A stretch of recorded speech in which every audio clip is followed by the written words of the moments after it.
Hey viewers! Hope you're all doing great. Before I start the story, tell me in the comments which country you're watching from and what time it is there. And if you enjoy my videos, don't forget to hit the like button and subscribe. You may not believe this, but the night the midwife first held that little clay bowl of crushed pearl powder, someone was secretly watching her through the narrow slit of the cottage window. The watcher's breath fogged the glass, trembling in the cold air, as if afraid of what truth those ingredients might reveal. And inside, the midwife, unaware she was being observed, moved with the same slow, deliberate calm of someone who had done this ritual 100 times. Yet tonight her hands shook ever so slightly, as though she sensed that this time, the result mattered more than any she had delivered before. The stone cottage around her seemed to breathe with the firelight. The walls, thick and uneven, trapped warmth in their layers, making the little room glow like a small lantern against the hush of the sleeping village beyond. Outside, the old oak creaked, and somewhere in the distance, a sheep bleated softly, the sound swallowed quickly by the winter wind. But inside, the midwife's hands, roughened by years of grinding herbs and tying swaddles, moved gently over the wooden table. Every motion was careful, respectful, as though she believed the herbs could feel her touch. She lifted a small pouch of juniper berries first. They tumbled out with a dry, papery rustle, their scent rich and sharp, the same scent that clung to herbalists and healers across medieval Europe. Juniper had been used for centuries, burned in sick rooms for purification, steeped in water for fevers, hung in doorways to ward off the unseen things people feared in the dark. And to women, especially women, it meant something even more important. It meant possibility, hope, or sometimes silent worry. The midwife crushed the berries with the heel of her small stone mortar. The grinding echoed quietly around the room, rhythmic and steady, the sound blending with the crackle of firewood. She didn't rush. Midwives in those days rarely did. Their wisdom came not from books. There were no medical manuals, no diagrams, no physicians that a common village woman could afford. Their learning seeped into their bones through years of observation, whispered teachings from older midwives, and from the unspoken connection they shared with mothers across generations. A craft woven from patience, instinct, and tradition. She added a pinch of dried sage next. Its fragrance rose warm and earthy, curling upward in thin threads of scent that mingled with the juniper. Sage was sacred in many places, used in cooking, in healing, and, for midwives, in quiet testing rituals that had survived from ancient folk practices long before any monastery recorded such things. Women passed these methods to one another in hushed tones, behind closed doors, not because the rituals were forbidden, but because they were private, intimate. They belonged to women's world, a realm where men rarely stepped. The midwife reached now for the most precious ingredient, crushed pearls. They glimmered faintly even in the dim candlelight, tiny pale grains gathered carefully into a little wooden box. No villager could afford pearls, of course. These remnants came from a noblewoman's broken necklace, gifted years ago as thanks for a difficult birth safely done. A few pearls had cracked under the jeweler's tools, useless for adornment but priceless to a woman like the midwife. Powders made from such minerals had their own place in old folk medicine, believed to carry purity, clarity, and a touch of divine blessing. She poured just a few grains into the bowl. They made almost no sound at all, just a faint whisper of dust against clay. Then she paused. Her breath softened, her shoulders lowered, and for a brief moment she closed her eyes. It wasn't a prayer she offered, at least not one from the church. Midwives often held their own small rituals, little murmured thoughts to steady their minds. A reminder that every woman who came to them carried not just a question, but a piece of her future, her fear, her hope. Behind her, the fire popped sharply, sending a flicker of sparks upward. She turned slightly, as if listening for something. The watcher behind the window flinched and drew back into the shadows. They didn't want to be seen. Not yet. Not until the result was known. Inside, the midwife added warm water slowly, drop by drop, watching carefully. This was the part that required stillness. The mixture needed to settle, to shift in the quiet, to reveal whatever truth it carried.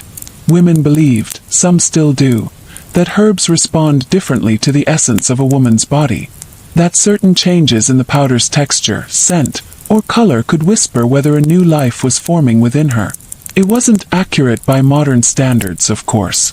But in those days, before physicians understood anything of conception beyond vague ideas, women relied on these old methods. They watched for changes in their bodies, their appetite, their mood. They sought guidance from midwives who had witnessed hundreds of births, and could notice the smallest signs others missed. And the midwife in the cottage had seen more than most. She had buried infants and saved mothers. She had seen breech births, twins, fevers, and labors lasting through the length of an entire winter night. But what she held now, the bowl, the herbs, the faint shimmer of pearl dust, felt different. Something in her chest tightened. This test was not for a random villager. It was for someone whose fate touched many others. Someone whose secret, if revealed too soon or to the wrong ears, could unravel more than her own life. The mixture settled slowly. The fire dimmed gently behind her, shadows stretching long across the floor. She leaned closer, her breath warm against the rim of the bowl. And for several moments, nothing happened at all. Just the stillness of a winter night, and the quiet waiting of a woman who had carried too many secrets for too many years. Outside, the watcher whispered a single word, so softly it floated away with the wind. "Please." But no one heard. The midwife exhaled, and her fingers tightened around the bowl as if she already sensed the answer forming in the subtle shift of the powder. She whispered, barely audible, "If this is true, everything changes." The mixture swirled softly. The test was beginning, and somewhere far away in the village, a bell tolled once, slow and distant, marking the first hour of the darkest winter night. The midwife opened her eyes wider, leaning closer, bracing herself for whatever truth would soon rise from that pale, shimmering surface. She kept her face close to the bowl, watching the herbs as carefully as a scribe watches ink spread on parchment. Nothing in the cottage moved except the soft sway of the flame and the quiet settling of the ingredients. The mixture darkened slightly as the sage absorbed the moisture, and the pearl dust floated gently to the top, forming a thin, shimmering layer. The midwife knew the signs. She had learned them not from books, but from the touch of those who came before her. Her own teacher, an old woman named Marta, had once said, "A woman's truth reveals itself slowly. Do not rush it. Let the herbs speak first." So she waited. A soft draft slipped in through the cracks between the stones, carrying the smell of frozen earth and distant wood smoke. The cottage door, bound by iron hinges darkened from years of winter, gave a small sigh as if pushed by unseen hands. The midwife did not look up. Her attention stayed solely on the bowl. She watched the tiny pearls begin to lift at the edges, forming faint, cloudy swirls across the surface. This was one of the signs. Something older than the church, older than any written record of the village. Women believed that when the mixture swirled without being touched, it meant the body inside held a new rhythm, a new heartbeat, though too small to detect. But she did not trust the first sign alone. Old methods demanded patience. And patience was a currency she had spent her entire life saving. Her breath warmed the air just above the bowl. Another swirl formed. Then another. She leaned back at last, her heart thudding slowly, deliberately, like the steady toll of a monastery bell. She recognized the sign. She recognized it clearly. But she did not speak it aloud. Instead, she pushed the bowl slightly away from her, placing it at the center of the table, where the firelight could illuminate it fully. The flickering glow washed over the pearl dust, making it shimmer like pale dawn light over river foam. She folded her hands together, fingers interlaced tightly, as if trying to warm herself without touching the hearth. Outside, the watcher shifted again, breath quickening, fogging the window pane with a trembling cloud. They leaned forward, unable to tear themselves away from the faint silhouette of the midwife inside. The midwife rose slowly from her seat.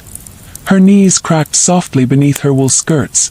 Years of crouching beside beds and hearths had left their marks.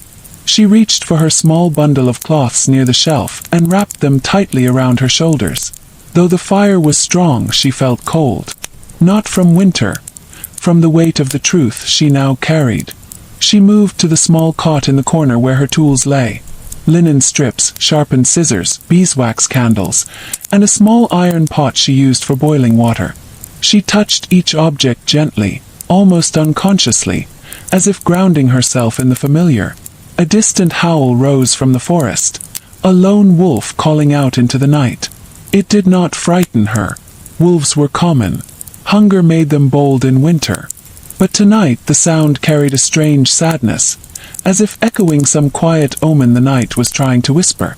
The midwife returned to the table. The mixture had settled into its final form. She stared down at it again, her jaw tightening slightly, her breath steady but heavy. The result was undeniable. She closed her eyes and whispered, barely audible, "So it is true." But she did not move to cover the bowl. She allowed it to sit in the fire's glow, perhaps hoping the herbs might contradict themselves, though she knew they never did in cases like this. After a long moment, she turned toward the door. Soft knock came. It was gentle, so gentle that had the fire cracked louder, she might not have heard it at all. The watcher outside vanished from the window.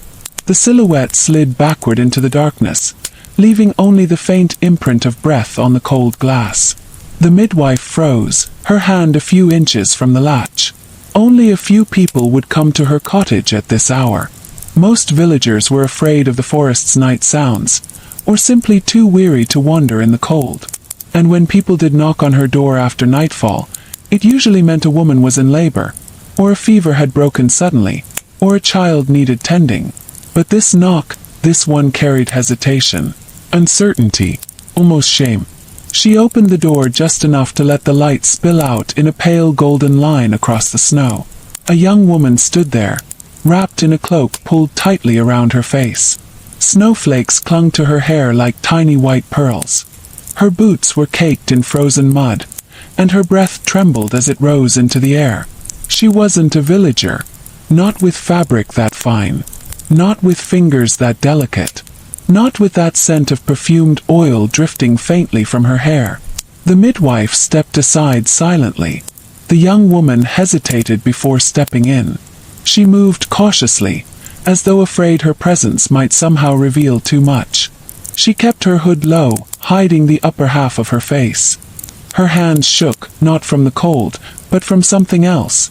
Fear, or perhaps the weight of a secret too heavy to carry alone. The midwife closed the door, shutting out the night. For a moment, neither of them spoke. The fire crackled. The herbs continued to settle in the bowl. The wolf howled once more, farther away this time.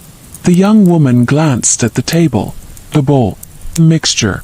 Her lips parted slightly, a soft inhale escaping her.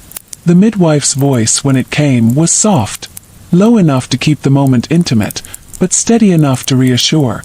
"You came sooner than I expected," she murmured. The young woman lowered her head. I had to," she whispered. Her voice carried the trembling softness of someone trying hard not to break.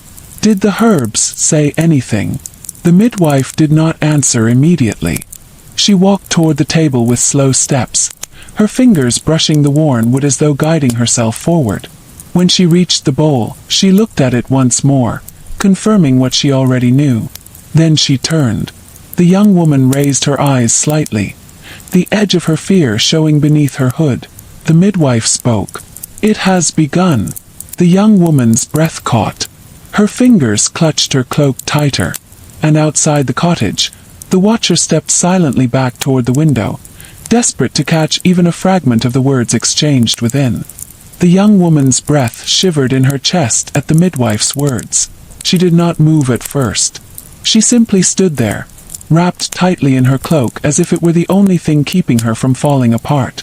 A thin gust of wind pushed against the cottage walls, humming softly through the cracks, like a distant warning or a reminder that even stone cannot keep the world out. She stepped closer to the table, slow and hesitant, as though each pace forward might reveal something she wasn't prepared to face. The firelight reached up her cloak, touching the edges of her hood, and finally she lifted her gaze to the bowl. Her eyes, half hidden, reflected the soft shimmer of pearl dust floating on the surface of the mixture. She inhaled sharply, her lips trembling. The midwife watched her quietly, her own hands folded calmly before her, though inside she felt a stirring of concern. Not because of the result, she had seen this outcome many times, but because of the woman standing before her. There was something fragile in her posture, something that did not belong to a common villager accustomed to hardship. This was a woman who seemed to carry expectations not entirely her own, tied to roles and responsibilities shaped long before she took her first breath. The young woman reached the table and touched its edge lightly, perhaps to steady herself. Her voice, when it finally emerged, was scarcely more than a breath. "So, it's true." The midwife nodded once, slowly. "Yes." The words seemed to unravel the young woman's strength. She closed her eyes, her lashes trembling, and a soft sob slipped from her throat, so quiet it almost blended with the crackle of the fire. She quickly brought her hand to her mouth as if to stifle the sound. This was not a place where she wanted her vulnerability to spill freely. Not yet. The midwife did not move closer. She understood that some women needed space to feel their fear, their shock, or the weight of the truth. Others needed a hand to hold. But she never assumed. She waited. The woman steadied her breathing. It took a long moment before she pressed her words out again. "Does anyone else know?" The midwife shook her head gently. "Only you. And me." She didn't mention the watcher at the window. She didn't know someone had been there, though the faint sense of being observed hadn't left her since the test began. Years of tending to others had sharpened her senses. But she dismissed it as winter's unease. The cottage was familiar, and the night had many voices. The young woman lowered her hood then, revealing her face fully for the first time. Her features were delicate, more refined than most in the village. Her cheeks were flushed from cold and nerves. Her dark hair, half braided beneath the hood, framed her face in soft waves. And her eyes, large, frightened, and shimmering with restrained tears, told a story far older than her years. She looked like someone trapped between two worlds. The midwife recognized her now. Not by name. She rarely heard noble names spoken aloud, but by face. She had seen her once, riding past the village on a pale horse beside other nobles. She remembered the nervous way she held the reins, as if unused to riding alone, and the way people stepped aside from her path with a mixture of respect and quiet curiosity. The young woman swallowed hard. I can't let anyone know, not yet." The midwife's voice softened. "You fear the father." The young woman shook her head immediately. No, he doesn't know. He can't know. Not now." Her hands twisted into the fabric of her cloak, pulling it tight. "It's not him I fear. It's the ones who would use this against him." Her voice broke slightly, and she quickly steadied herself, though her fingers betrayed her panic. The midwife breathed slowly, her tone steady. "Your secret is safe here. But secrecy can be a heavy burden, child. It takes more strength than most realize." The young woman's eyes shimmered again. "I've had no choice but to carry burdens alone." She lowered herself onto the small wooden stool near the table, as if her legs could no longer hold her. Her cloak slipped slightly, revealing the embroidered hem of her dress beneath, fine threads of gold woven into deep green fabric. No villager wore such clothing. The midwife gently touched the edge of the bowl, turning it slightly toward the fire to keep the surface warm. "How far along do you believe you are?" The young woman pressed her hand flat against her abdomen, not out of instinct but out of bewilderment. "I'm not sure. I only noticed small changes. I wasn't even certain until tonight." The midwife nodded, her eyes thoughtful. "The herbs are early to react, but not impossible. Your body may be speaking its truth before you fully feel it." The young woman exhaled shakily. "Is there anything I should do? Anything I must hide?" The midwife stepped closer now, her movements slow and deliberate, like someone approaching a frightened deer. She lifted a small wooden chair and placed it gently in front of the fire. "Sit there," she whispered. "Warm yourself. You're shaking." The young woman hesitated, then rose and moved toward the fire, letting the heat settle into her cold fingers. The glow touched her cheeks, softening her expression, making her look even younger, too young to carry a secret of this weight. The midwife returned to the table, gathering small bundles of herbs and laying them carefully in a row. Dried raspberry leaf, crushed fennel seed, and a tiny pouch of angelica root. She handled each with reverence. "These will help you stay strong," she said softly. "Not for hiding the truth, but for preparing your body. You'll need strength in the coming months." The young woman's eyes lifted quickly. "Months?" Her breath caught. "I won't have months. Not with the winter feast nearing. Not with the nobles gathering. If anyone sees." Her voice cracked and she covered her mouth again. The midwife tilted her head gently. "There are things we can do. Safe things. Things women have done quietly for generations. To hide signs, to ease sickness, to keep suspicion away. But they won't stop what grows." The young woman nodded slowly, hopelessly. "I know." A long silence settled. The fire hissed softly, settling into a deeper glow. Snow tapped against the window, faint and rhythmic. Then the midwife spoke again, her voice gentle but firm. "Tell me this. Does the Father know he holds your heart?" The young woman looked into the fire, tears gathering once more, though she fought them. "He knows," she whispered. "But he doesn't know this." She hesitated. "He wouldn't abandon me. I trust him. But the ones around him, they would twist this. They would claim shame, demand answers, demand punishment. Perhaps not for me alone." She pulled her cloak tighter. "They would use it to break him." The midwife listened quietly. She had known politics to slip into her cottage before. Secrets of noble families had found their way to her hands more times than she wished. But something in the woman's trembling voice felt heavier, more dangerous. Outside, unseen by either woman, the watcher leaned closer again, breath clouding the glass. Inside, the midwife finally said, "Then we must move carefully. Very carefully." The young woman nodded, brushing a tear silently from her cheek. Only then did the midwife's voice soften even further, dropping nearly to a whisper. "Child, you are not the first woman to face this, and you will not be alone in it." The young woman's breath slowed, her fear easing just a fraction. But outside the window, the watcher clenched their hands. Because they had just heard enough to know. This secret was far more dangerous than either woman realized. The midwife moved toward the shelf again, her steps barely whispering over the packed earth floor. She gathered a clay cup, worn smooth from years of use, and dipped it into the small pot of warm water sitting near the fire. Steam curled upward in delicate, ghost-like ribbons. She sprinkled in a measure of crushed fennel and stirred gently with a wooden spoon, the soft tapping echoing lightly through the cottage. "Drink this," she said softly, placing the cup beside the young woman. "It will calm your stomach. The winter air can unsettle you more than you realize, especially now." The young woman reached for the cup with both hands. They trembled as she lifted it, not from the heat, but from her frayed nerves. She sipped slowly. The faint anise scent of the fennel rose to her nose, bringing a warmth that spread gently down her throat. The midwife watched her with quiet care. She had seen fear take many shapes: loud sobs, trembling silence, anger that burned hotter than the hearth. But this young woman's fear was something different. It was contained, tightly wound, as though she had been taught all her life to hide anything that might be considered weakness.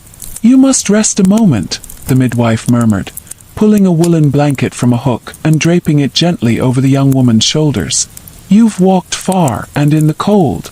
The young woman nodded silently, lowering her gaze to the fire. The heat began working through her cloak, through her dress, warming her stiff limbs. Her breathing steadied little by little. After a moment she whispered, "Do you help many like me?" The midwife folded her hands, thinking. More than most people would guess. Times change, rulers change, but women's fears remain the same. Secrets like these. They've existed longer than any of us. The young woman looked at her with wide, searching eyes. And do all of them manage to keep those secrets? The midwife hesitated. She always hesitated at that question, because the truth was heavy, and it did not come wrapped in comfort. Some do, she answered quietly. Some can hide their swelling belly behind winter cloaks, or claim illness when sickness strikes. Others cannot. Her gaze lowered slightly. Lives depend on circumstance, on who supports them, who suspects them, who watches them. The young woman flinched slightly at that last word. The midwife didn't notice, but the young woman did. Her fingers tightened around the cup, as though the mention of a watcher touched a hidden nerve. The cottage quieted once more. Snow tapped gently at the window, soft as falling ash, settling into the grooves of the wooden frame. The fire crackled, the faint scent of burning oak filling the small room. Outside, an owl hooted, perched high in one of the old trees that lined the forest's edge. The young woman stared at the fire for a long moment before speaking again. I cannot return to the manor without knowing what to do. They will ask where I went. They always ask. The midwife nodded, her eyes thoughtful. And what will you say? I'll tell them I visited Sister Elira at the chapel, the young woman said quickly, as if she had rehearsed the excuse. She often asks me to help with winter bread offerings. They will believe that. The midwife allowed herself a small approving nod. Good. Keep your explanation simple. The truth hides best behind ordinary things. The young woman breathed slowly, absorbing the advice. How long? She asked softly. Until others could notice. The midwife considered her. Your figure is small. It may show early or late. But winter cloaks will help. Layers of wool. Loose gowns. And you must eat well. Hunger will only weaken you, and that draws attention. The young woman nodded. You must also avoid lifting heavy things, the midwife added. Avoid bending too quickly. Walk steadily. If you faint, people will talk. A soft shudder passed through the young woman, as though the list of rules tightened around her like invisible threads. Then her voice softened. Is it dangerous? For me. The midwife's features softened. Child, every birth carries risk. Even for women strong and accustomed to bearing children. But you are young and you are early. Your body has time to adjust. What you need most is peace. The young woman let out a short, almost bitter laugh. Peace has never belonged to people like me. The midwife looked at her more closely now. The flickering firelight revealing the lines of tension across her brow, the faint bruise-like circles beneath her eyes. You carry more than your own future, the midwife murmured. I can see it. You are thinking not only of the child, but of the man tied to this child. The young woman's breath paused. She looked into the fire as though it could swallow her confession. He is not free to choose, she whispered. There are alliances, expectations. Eyes everywhere. He is watched even when he sleeps. Those around him are waiting for any mistake. Anything they can twist. She placed the cup down, her hands trembling again. If they discover this, they will call it shame. They will claim he acted dishonorably. They will punish him. Perhaps even remove him from his place. They will not think of me. They will think only of what they can gain. The midwife listened quietly. The young woman's voice dropped further, barely audible. If they find out it was me, they may try to send me away. Or worse. The midwife's expression tightened. She had seen noble secrets end badly before.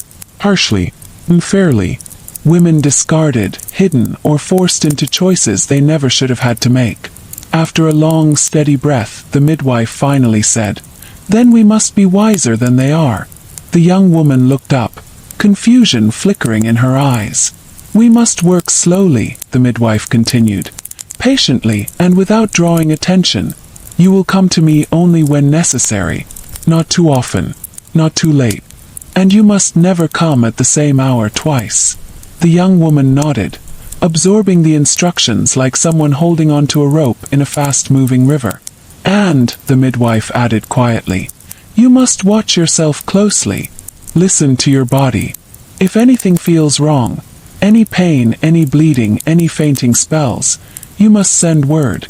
Discreetly. The young woman swallowed hard. How? I cannot leave messages openly. There is a boy, the midwife whispered. Darren. He brings firewood to the manor each morning. Place a piece of ribbon, blue ribbon, beneath the top log of the stack. Just a small strip. If he sees it, he will come. The young woman's eyes widened. You've done this before. The midwife gave a faint, tired smile.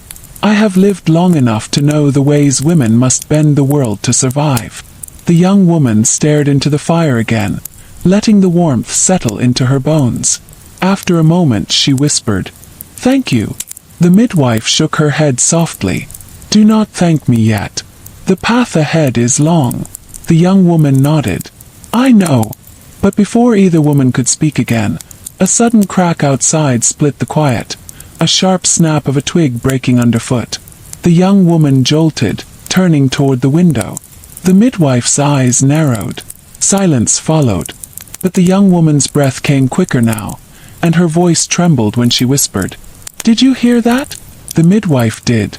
And though she said nothing, she stepped quietly toward the window, listening deeply. Outside, the snow-laden branches swayed in the wind, hiding shadows between their limbs. Shadows that moved. The midwife held her breath as she neared the small window. The wooden frame was warped from decades of winter damp, and the frost along the edges blurred the view outside into pale streaks of white and gray. She lifted the corner of the wool curtain just enough to peer through, her eyes adjusting slowly to the dimness beyond. The young woman didn't move. Her hands gripped the blanket tightly, the fabric wrinkling beneath her trembling fingers. She listened so hard that the sound of her own heartbeat felt unbearably loud in her ears. Outside, the wind brushed softly against the cottage walls, carrying the faint hiss of snow sliding from overburdened branches. The trees shifted again, but slower this time, as though they had only moved from the weight of the winter storm and nothing more. Yet the midwife knew the difference between the noise of nature and the noise of a human step. Years of living half-hidden had taught her that. She stared for several long seconds before letting the curtain fall back into place. It's nothing, she murmured, but her voice held a tension the young woman could hear. The young woman swallowed. Are you sure? No one should be out here at this hour, the midwife continued, more to herself than to the girl. Her fingers brushed absently across the edge of the window frame, as though feeling for vibrations that no longer lingered there. The fire cracked again, louder this time, and the young woman flinched. Easy, the midwife whispered gently, moving back toward her. Fear sharpens every sound. The young woman nodded but kept glancing toward the window, her eyes wide and alert.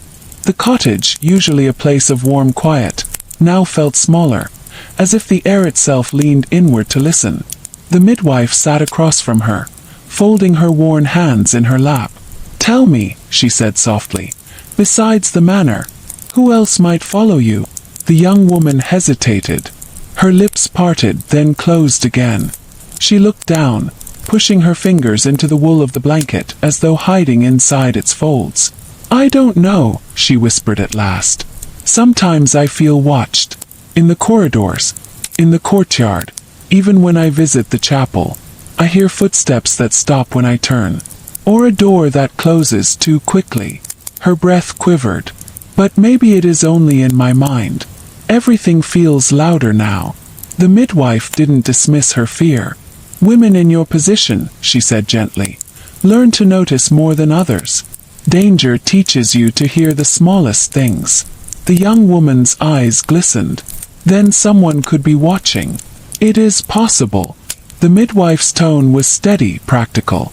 Not frightening, simply honest. Secrets in noble households attract attention. Servants whisper. Advisors watch for advantage. And those seeking to gain favor will use any scrap of knowledge to rise higher. The young woman tightened the blanket around herself as though to shield her from unseen eyes. If they suspect, even a little. The midwife shook her head. Suspicion is not proof. and fear is not truth. You must remember that." The young woman breathed slowly, her breath appearing faintly in the cold air. The midwife leaned forward, speaking more softly still. "You must move carefully. Keep your footsteps soft. Keep your excuses ready. And when you speak to him, the father of your child, you must do so rarely, and only where no one expects you to stand." The young woman's throat tightened. "We used to meet by the old stable, but now that place is watched. Too many people pass by." "Then stop going," the midwife said firmly. "You cannot risk being seen together alone." A silence hung between them, heavy as the snow outside. The young woman lowered her gaze. "He will worry if I suddenly avoid him." "Let him worry," the midwife murmured. "Men in his place must learn patience. He faces less danger than you do." Another soft crack sounded outside. Smaller this time, as though something light had tapped the wood of the cottage. The midwife turned her head quickly. The young woman gasped under her breath. "There it is again." The midwife stood and moved once more to the window. She pushed aside the curtain slowly, letting in a thread of icy air. Her eyes scanned the small clearing that surrounded her cottage. Snow-covered ground, low brush weighed down with frost, the faint silhouette of the path leading back toward the main road. Again she saw nothing. But she felt something, a faint shift in the air, an instinct sharpened by years of caution. She lowered the curtain and turned back to the young woman. "You should leave soon," she said quietly. "Not because of danger, but because it is late. Someone may notice your absence." The young woman nodded reluctantly. "Will you give me the powder? The one you spoke of?" The midwife moved back to the table, lifting the small clay dish she had prepared earlier.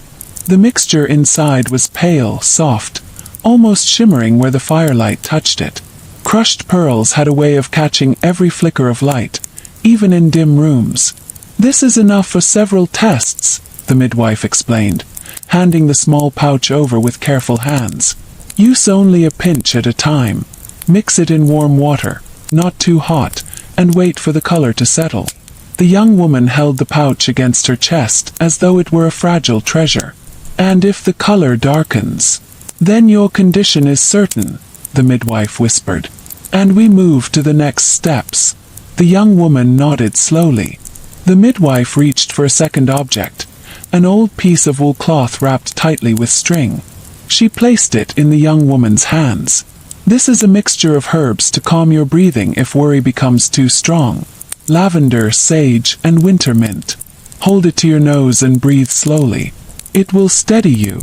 The young woman blinked back tears. "You think of everything." "No," the midwife murmured. "I think only of what women like you have needed for generations." The young woman stood, securing her cloak tightly. The cottage felt warmer now, safer. Yet she knew she could not stay. The midwife guided her to the door, opened it just enough to see the path, and let the young woman step into the chilled night air. The wind carried the faintest echo of a distant sound, perhaps a branch snapping far off, or the crunch of snow beneath an animal's foot. But the midwife watched the path longer than she usually did, her eyes narrowing as the young woman disappeared into the white, her figure swallowed slowly by drifting flakes. After the last glimpse of her cloak vanished behind the trees, the midwife closed the door gently, pressing her back against it. She breathed out slowly. But before she could take a second breath, she froze. For in the snow directly before her door, a single footprint had appeared, fresh, and not belonging to the young woman. The midwife stared at the footprint for a long, unmoving moment, her breath suspended somewhere between her ribs. The mark was crisp, sharply pressed into the fresh layer of snow. Too clean, too defined to have been made more than a few minutes ago. Snow was still falling in slow, steady flakes, and yet not a single one had settled inside the impression. That meant the person had stood here, very, very recently. Her pulse thudded softly in her ears. The footprint was angled slightly toward the left, facing the side of her cottage rather than the path. Whoever had been there was not simply passing by. They had paused, They had stood close enough to hear voices through the walls if they knew where to listen. The midwife lowered herself carefully, knees stiff from years of crouching beside childbirth beds, and touched the edge of the print. The snow chilled her fingertips instantly. She studied the shape. A boot, yes, broad, sturdy, likely leather. Not the kind worn by women. Not the thin, strapped footwear of noblemen either. This belonged to someone accustomed to walking rough ground. A worker. A guard. A hunter passing through the woods. Well, hunters knew better than to come this close to her cottage during a storm. And guards from the manor rarely walked this path alone. She stood slowly, letting her hand fall back to her side. There was no second print nearby. That was the strangest part. If the person had approached from the path, there should have been a trail. If they had come from the tree line, there should have been marks in the deeper snow. Instead, there was just this one. As though the person had stepped forward, paused, and then stepped back into their own tracks before leaving. Someone careful. Someone trying not to be noticed. She closed the door gently, the wooden latch thudding softly into place. Inside, the warm, dim light of the fire seemed suddenly too fragile, too small to push back the heaviness of the winter night. She moved toward the hearth, her steps measured. Her mind sifted through possibilities, each one more unsettling than the last. There were always people on the manor grounds who listened too closely, who watched too quietly. Those seeking to rise higher in noble households learned that secrets were currency, especially secrets involving noble bloodlines. She had helped many women from the manor over the years. Some had been servants caught in dangerous circumstances. Others had been wives of officials, quietly desperate not to bring shame upon themselves. She had learned that the walls of the manor did not only hold wealth and power, they held ambition, envy, and fear. And ambition rarely slept. She warmed her hands over the fire, allowing the scent of burning oak to steady her breath. The cottage walls creaked softly, the way they always did during heavy snow. But tonight every noise felt sharper, as if the world leaned closer to listen. She glanced toward the small wooden chest beside her work table. Inside it lay the herbs she used for healing, the powders she prepared in secrecy, the small knives she used for cutting bandages or trimming wicks. Tools harmless in most hands, but in the wrong eyes, they might be mistaken for something else entirely. And that frightened her more than the footprint. She crossed to the window again, lifting the curtain once more. The night outside remained quiet. The trees stooped under the weight of snow, their branches hanging low like tired arms. She saw no movement, no shadow out of place. The clearing looked as empty as any winter night. Still, her instincts prickled. She let the curtain fall and stepped away. The young woman had left only minutes before. If someone had been watching, they might have followed her. The thought tightened the midwife's stomach. She moved to the table, touching the spot where the young woman had placed her trembling hands earlier.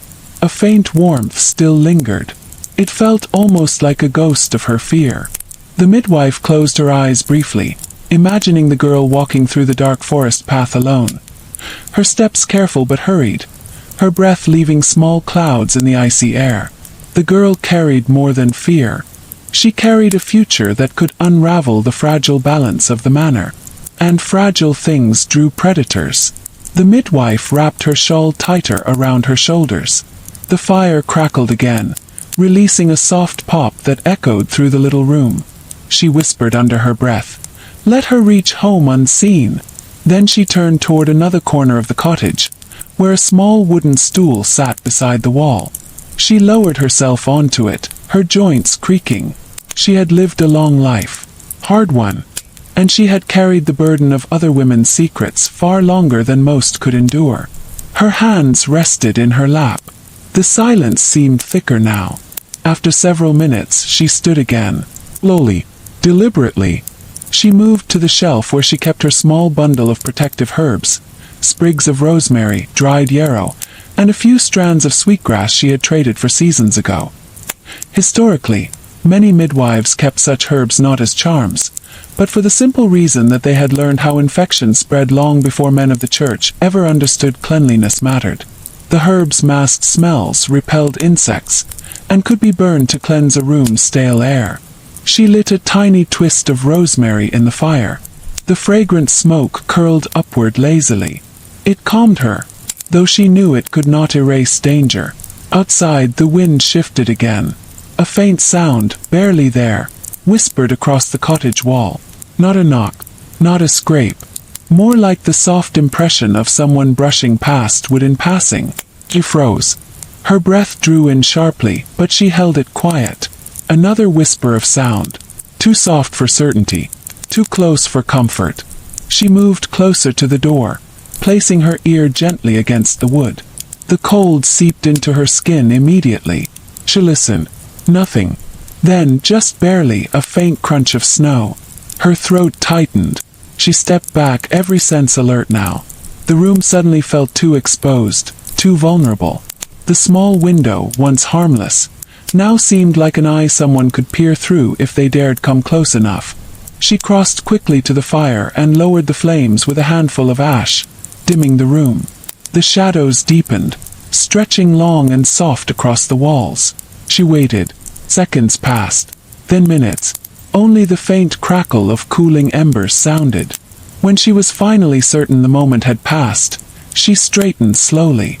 Her breath left her lungs in a controlled whisper. She moved to a small chest beneath her bed, one she almost never touched, and lifted the lid. Inside was a single wool cloak, darker than the others, heavier, long enough to blend with the shadows outside. She stared at it for a slow heartbeat. Then she whispered, barely louder than the settling ash, "If someone is watching, I must know who." But she didn't put on the cloak. Not yet. Instead, she moved silently toward the window once more, heart steady but alert, and eased the curtain aside the smallest amount. Just enough to see that the snow outside now held 2 footprints, fresh, and both leading toward the trees, not away. The midwife held the curtain between 2 fingers, barely lifting it, her eyes fixed on the pair of footprints now visible beneath the moon's pale glow.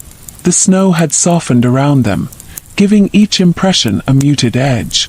They were spaced unevenly, as though the person had moved slowly, or quietly, step by step, toward the line of trees at the edge of the clearing. She let the curtain fall back into place with a soft sigh. The room dimmed again, the embers in the hearth faintly lighting the worn beams overhead. She pressed her palms together to still the slight tremor that had begun in her fingers. Not fear. She had lived too long with danger to tremble easily. But something colder than fear. A sense of being observed. Of being measured. She stepped away from the window, moving across the creaking floor with deliberate slowness. The aroma of rosemary still drifted lightly from the fireplace, its smoke curling in thin trails. She sat on the stool again and listened to her own breath, drawing it in slowly, letting it out even slower. The young woman had not been gone long. Whoever stood outside had not followed her toward the manor. Instead, they had moved deeper into the forest. That thought lingered in her mind like a thin thread. If the person wanted to know about the girl, they would have followed her. But they didn't. They stayed near the cottage. Near her. She closed her eyes a moment. Who would watch an old woman? She whispered to herself. But the answer came quickly. Those who knew that old women often held the truths no one else dared speak aloud. She rose again, her joints stiff but her movements purposeful. She pulled her cloak from its peg, though not the dark one from the chest. Just the simple gray wool she wore most days. Heavy, warm, ordinary. The kind worn by anyone who lived alone near the forest's edge. She wrapped it around her shoulders and pushed the wooden latch of the door upward with a quiet click. The wind from outside slipped in, cold and sharp, brushing against her face like a warning. She opened the door just wide enough to step out. The snow welcomed her feet with a soft crunch. The air tasted metallic from the cold. Her breath drifted upward in faint clouds that vanished almost as soon as they formed. She looked down at the first footprint. The edges were crisp, rounded slightly at the toe, deeper on the outer edge. Someone heavier on one side. She followed it with her eyes to the second print, which pointed toward the dark forest. The trees swayed slowly, heavy with snow. Their branches bent under the weight, forming natural arches that hid much of the forest floor. The deeper one looked, the darker everything seemed. She stepped forward, placing her foot beside the prints but not on them. The snow shifted beneath her weight. She listened carefully. Nothing. No footsteps. No breathing. Only the low hum of winter wind threading through branches. She took 2 more steps, leaning down to inspect the prints more closely. The person had stood for a moment, perhaps listening, perhaps watching her door. Then they had turned, leaving only 2 impressions visible before their trail disappeared into a softer, older layer of snow between the trees. The forest swallowed sound in winter. Anyone skilled enough could move quietly within it. Hunters knew how. But hunters rarely came this far near her cottage. Most kept to the western woods where game was plentiful. This path, this area, these particular trees, were used only by people seeking privacy. She studied the snow a long moment, then whispered to the night, "What did you want?" But the night, heavy and cold, gave no answer. She finally stepped back toward her cottage, closing the door behind her with care. The latch clicked, echoing faintly through the small room. She leaned against the door and let her shoulders drop. Her breaths came out slow, steady, controlled. She moved toward the fire and stirred the embers, coaxing a quiet flame to wake. The warm glow softened the shadows that clung to the corners of the cottage. She added a small log, just enough to give heat, not enough to brighten the room too much. Her hands hovered over the flame, absorbing the warmth. After a while, she returned to her work table. She picked up the clay bowl where she had prepared the young woman's herbs and cleaned it with a damp cloth, rubbing slowly in circles. Each repetitive motion steadied her thoughts. She had lived through many winters like this. Winters when secrets moved through the manor like smoke. Winters when the powerful watched from behind curtains, waiting for an advantage. Winters when women came to her with trembling hands, their voices barely above a whisper. But this winter felt different. She placed the cleaned bowl back on the shelf, aligning it with the others. Her shelf held years of careful arrangement, bundles of herbs tied with twine, jars filled with dried flowers, small wooden boxes containing roots she had dug before the frost hardened the soil. Everything had its place. Everything had a purpose. Her eyes lingered on one small jar in particular. Inside were dried juniper berries, dark and sharp-scented. Juniper had been used for centuries. Burned to purify, boiled to ease childbirth pains, crushed into powders for the early tests of pregnancy. Women had trusted it long before physicians declared such methods mere superstition. She reached out, touching the jar lightly with her fingertips. The young woman would need more soon. But only if she remained safe. The midwife's gaze drifted toward the door again, her mind returning to the footprints. Someone had stood there. Someone who had chosen not to knock. Someone who had not followed the young woman. Someone who wanted to know what she was doing. She extinguished the small flame beneath her kettle, letting the room return to half-darkness.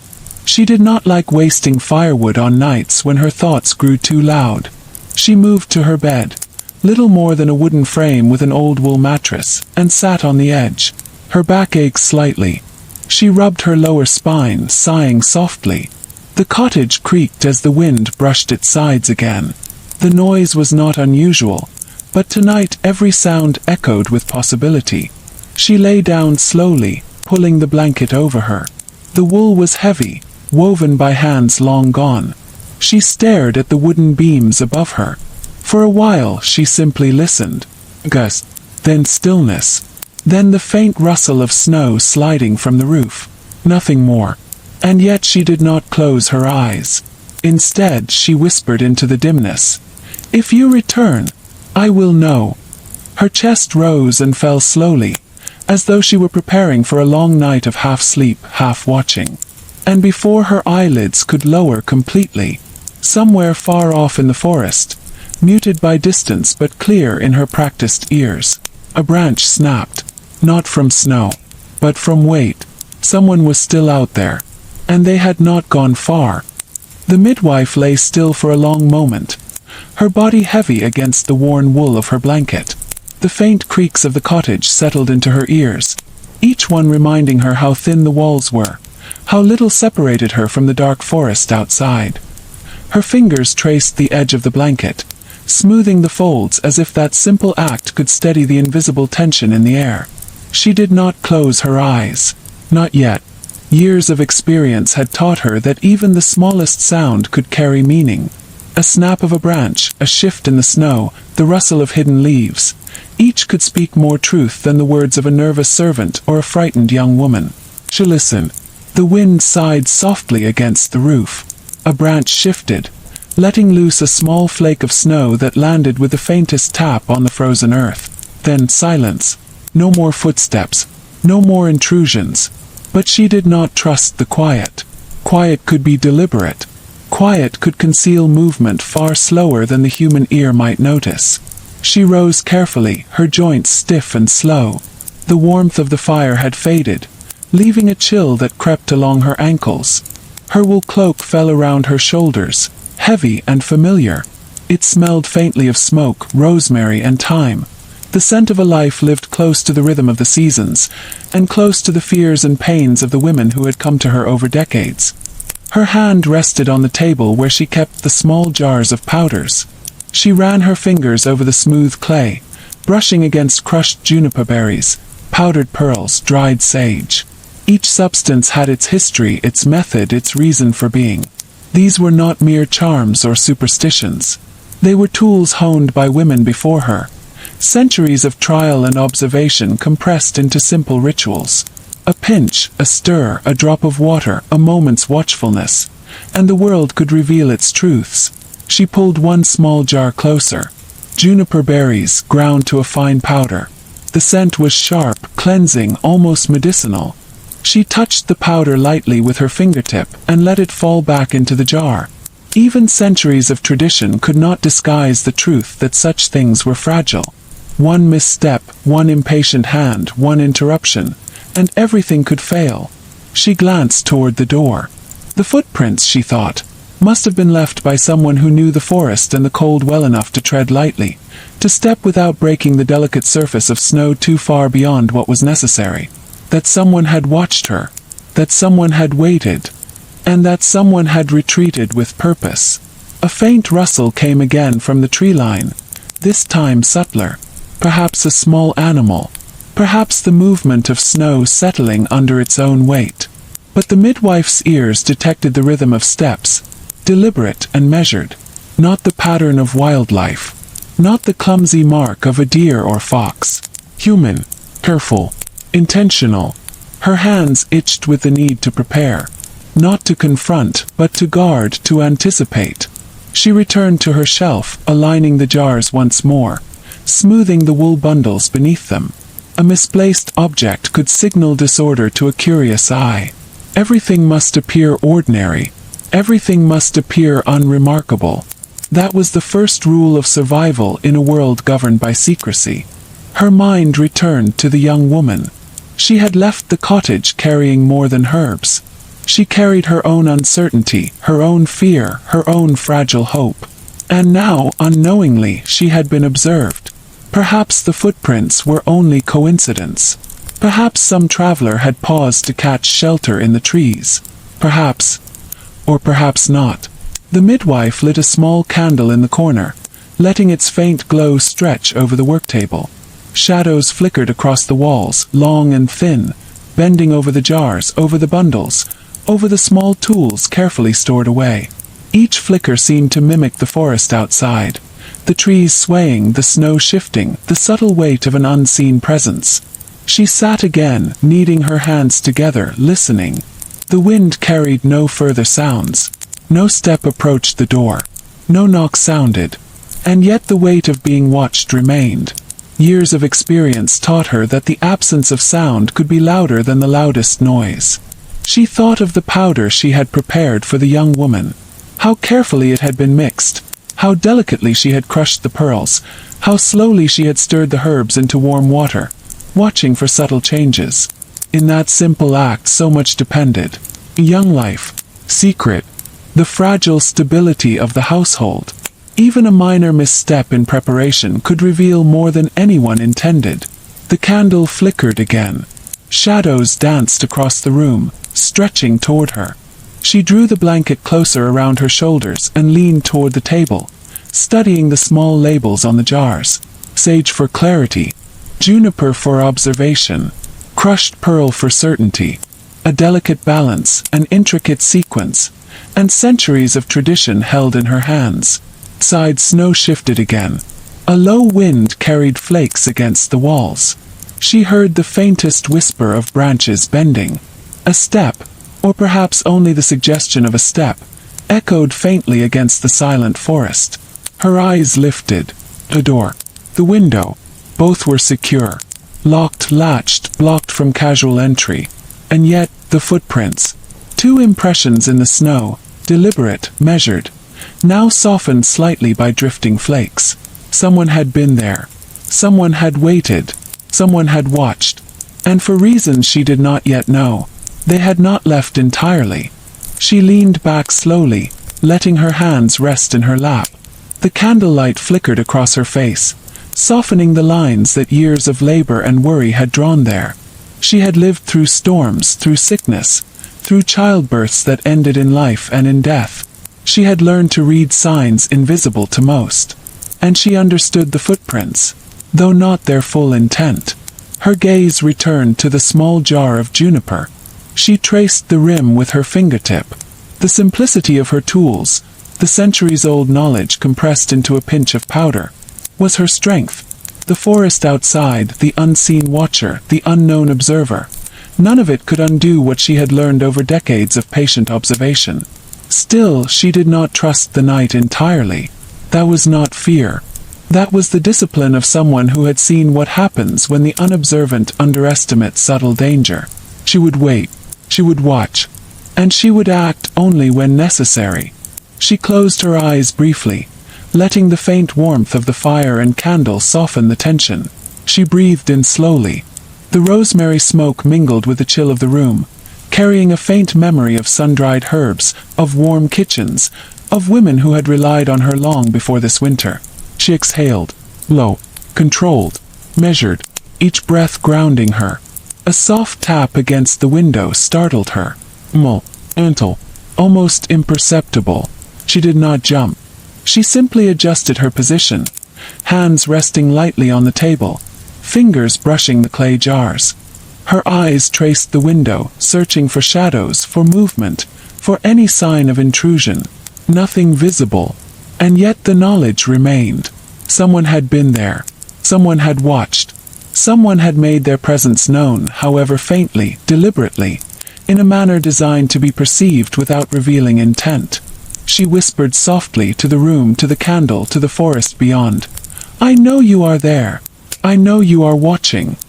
The room held only the crackle of embers, the drifting smoke, and the distant sigh of wind through snow-laden branches. Now. But she understood, as the midwives of centuries before had understood, that night never truly ended, and that secrets rarely stayed buried. The midwife remained seated, eyes half closed, listening to the soft sigh of the night around her cottage. The wind whispered through the trees, carrying with it the faintest scratch of branches brushing snow-laden limbs. Each sound, each movement, was a note in a pattern she had learned to read over decades. She breathed slowly, matching the rhythm of the falling snow outside, counting in silence, steadying herself against the tension that pulsed through the small room. The footprints lingered in her mind. 2 impressions, careful, deliberate, fading slowly under the light snowfall, leading into the dark forest. She pictured them, the weight and spacing of each step, and considered who might leave such marks. Only someone trained, accustomed to moving without noise. Someone who understood the forest's nuances. And yet they had not come closer. They had stopped, they had observed, and then they had not acted. Perhaps curiosity alone, perhaps a deliberate test, perhaps something else she did not yet know. Her fingers brushed over the small jar of crushed pearl.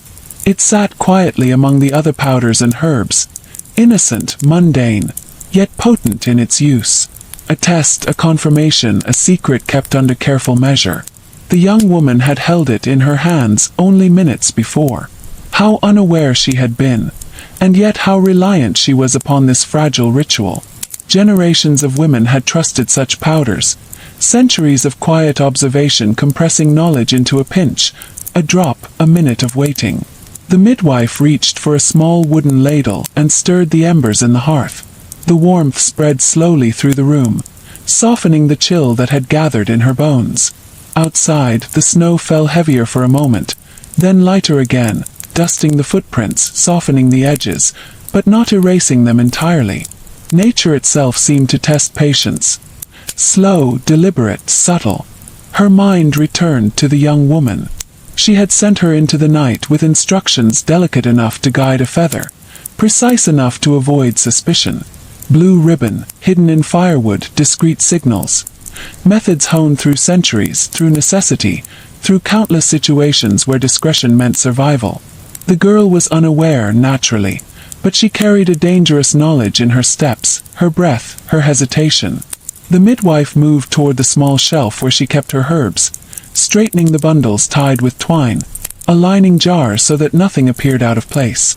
Every action was intentional. Even in a cottage of modest size, disarray could signal weakness. Someone watching would notice.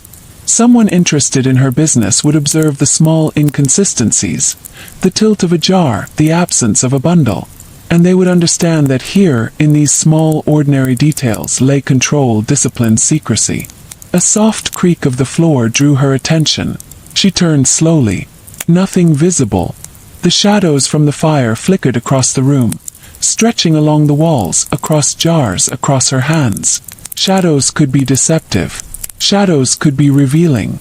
She knew the difference instinctively. She did not jump. She merely noted it, letting her mind record it like a clerk noting ledgers. Sound, time, position, repetition. She sank back onto the stool, letting the weight of the wool cloak settle over her shoulders. Her hands rested in her lap. She felt the texture of the worn wood beneath her fingertips. She traced the edges of the stool, the grooves worn by generations of sitting, by centuries of movement and work. Every crease, every mark told a story. Quiet, patient, deliberate, just like the footprints outside, and perhaps like the watcher themselves. Minutes passed. The wind shifted. A small branch tapped against the window. A flake of snow slid from the roof, landing with a soft tap against the packed earth below. Her ears caught the faintest additional sound, the shift of someone moving further into the woods, careful, deliberate, leaving traces in the softened snow. She recorded it in her mind without alarm, without hasty movement. Observation first. Action only if necessary. Always. Her attention returned to the jar of juniper. How many women had handled it before her? How many had relied on its subtle effects to guide their own hands, to bring clarity to uncertain moments, to navigate the fragile, quiet politics of childbirth, secrecy, and household eyes? She imagined the faces of those women, long gone, their hands moving with the same precision, the same patient care. Each had known what it meant to wait, to watch, to act with measured intent. And now she carried that knowledge forward. The cottage seemed unusually silent, yet the midwife did not allow herself to relax. Silence could be a mask. The forest beyond was still, yet the footprints persisted in her mind. The snow softened them, but it could not remove their significance. Whoever had been outside understood restraint, observation, the power of presence without confrontation. She stood stretching slowly, joints stiff, muscles tight, but her mind alert, methodical. She moved to the small chest beneath her work table, lifting the lid carefully. Inside lay spare herbs, prepared mixtures, dried roots, all arranged with precision. She removed a bundle tied in grey cloth, softening it in her hands. She did not yet intend to use it, but preparation was itself a form of security, a quiet ritual she had relied on for decades. She smelled the herbs, sage, lavender, mint, their muted scent filling the small room, offering a strange reassurance amidst the tension. Her gaze returned to the window. The faint impression of movement lingered in her mind, though she saw nothing now. She let the candle flicker low, dimming the room further. Shadows stretched across the walls. She observed them as she would a child learning to recognize subtle signs. Slowly, patiently, with careful attention to detail. Each shadow a record of movement, each flicker a marker of time. And somewhere beyond those shadows someone had been. Someone had watched. Her breath fell into quiet rhythm with the fading wind outside. She allowed herself to imagine the young woman safely reaching home, unseen, undisturbed. She allowed herself one brief, measured hope. Then she returned to the task at hand. Quiet observation, preparedness, patience. Centuries of tradition, centuries of survival, compressed into her small movements, her careful glances, her steady breathing. She waited, alert, watching, knowing that the night had not yet revealed all it might. The footprints, the faint movement, the delicate hint of a watcher. Their presence lingered in the air, just beyond certainty. She did not move toward the door. She did not approach the window. She merely listened, adjusted the candle, smoothed the wool of her cloak over her shoulders, and waited. History had taught her the value of waiting. Experience had taught her that action without understanding could destroy more than it saved. And centuries of women had passed this wisdom forward through quiet, deliberate, patient vigilance. Outside, the snow continued to fall, soft, silent, persistent. And for the midwife inside her humble cottage, the night stretched long, measured in breaths, in shadows, in quiet knowledge, in patient observation. In history lived fully in each subtle movement and silent awareness. The midwife rose once more, her movements deliberate, each step measured over the uneven floorboards. Her eyes flicked to the window, the small pane of glass clouded with frost and speckled with snow. Beyond it, the forest remained still, silent except for the occasional shift of branches under the weight of winter. Yet the memory of footprints lingered, too carefully placed, deliberate. They had not returned, not yet, but the thought of unseen eyes kept her alert. She moved toward the work table, her hands brushing against jars and bundles, confirming their placement, smoothing edges, adjusting alignment. A single object out of place could draw notice, even from the faintest observer. She did not trust that anyone outside was idle. Even the smallest sign of disorder could reveal more than intended. She paused, running her fingers across a small clay bowl, tracing its circular edge. This, she reminded herself, was not magic. It was history, it was craft, it was centuries of accumulated knowledge distilled into careful action. Observation, preparation, subtlety. The fire crackled, sending thin streams of smoke curling toward the ceiling. Its warmth eased the stiffness in her limbs, yet it did not calm the tension she carried. Every sound beyond the cottage, wind, snow, branch, was filtered through her awareness, catalogued, measured, interpreted. The footprints had not reappeared, yet their impression lingered, both in the snow and in her mind. Whoever had passed through had done so with purpose. Whoever had watched had not left carelessly. Her attention shifted to a small bundle of dried herbs she kept ready for immediate use. Sage for cleansing, yarrow for healing, juniper for observation. She unwrapped it slowly, inhaling the faint scent of winter-dried plants. The aroma grounded her. It reminded her of women before her, midwives of centuries past, who had relied on these same rituals, the same simple substances, to manage fear, uncertainty, and life itself. Knowledge passed quietly from hand to hand, from generation to generation, in a world where silence often carried more weight than speech. She set the bundle aside and returned to the window, easing the curtain aside just enough to peer into the deepening darkness. The snow softened the forest floor, masking any movement, yet the mind's eye could trace subtle signs. The way a branch bent slightly, the way snow had shifted along a path. She held her gaze, patient, attentive, waiting for anything to appear. Hours of vigilance had taught her that observation often revealed truth before action could. The candle flickered, sending shadows stretching across the walls, creating patterns that shifted as her eyes moved. She watched these shadows as if they were moving maps of the forest outside, each flicker a potential clue. The room itself seemed to thrum with quiet energy. Jars of herbs, bundles of roots, small implements, all arranged with meticulous care, served as more than tools. They were records of experience, silent testimonies to a lifetime of preparation and caution. A faint knock reached her ears, soft, almost imperceptible, carried through the heavy air. She did not startle. She paused, listening. Another sound, deliberate, distinct.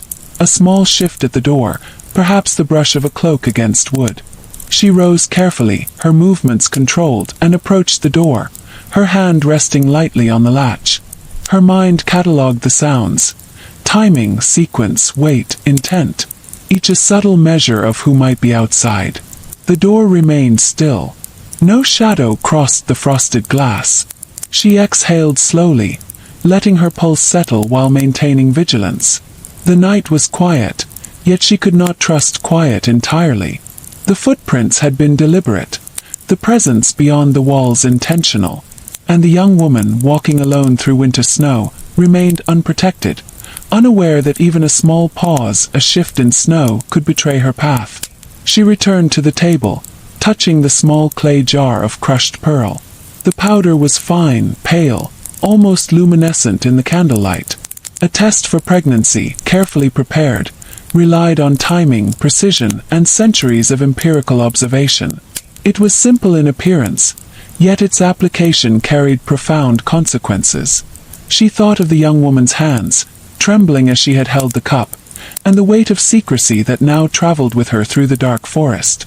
The midwife took a seat again, her back straight, her gaze steady. The firelight warmed her face, yet shadows clung to the corners of the room. Each shadow seemed to echo the footprints, the faint sounds of movement, the presence of a watcher just beyond her awareness. She allowed her mind to catalogue, to anticipate, to prepare. Her fingers traced the rim of the clay bowl, a small gesture of focus, of control, of grounding herself in the known while the unknown lingered. She considered the young woman's journey, imagining her steps through snow, careful, cautious, yet inevitably vulnerable. Each footfall could betray her presence, each pause could be observed, and each ribbon, hidden beneath the woodpile, could serve as the lifeline between discretion and discovery. The midwife's knowledge of human behavior, of the rigid hierarchies of the manor, of the consequences for those who strayed from expectation, informed every thought. Experience lent her clarity. History lent her patience. Hours passed slowly, measured in breaths and flickers of firelight. Outside, snow continued to fall, soft and relentless, erasing footprints, obscuring the forest floor.